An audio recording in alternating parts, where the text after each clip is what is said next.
In this video, I'll show you how to train Claude AI to write like you. This is a simple way to make Claude match your tone, style, and writing preferences.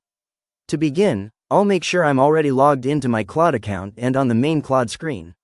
Next, I'll click the left sidebar and select Customize. This will open the customization page where I can control how Claude behaves.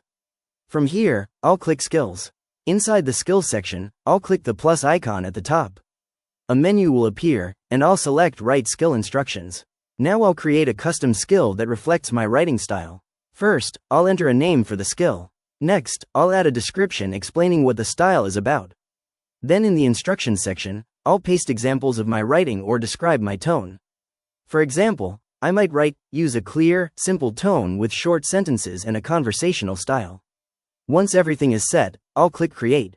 Now Claude can use this skill to match my writing style when generating content. When I start a new chat, I can apply this style so Claude responds in a way that sounds more like me. And that's it. I've successfully trained Claude AI to write in my style.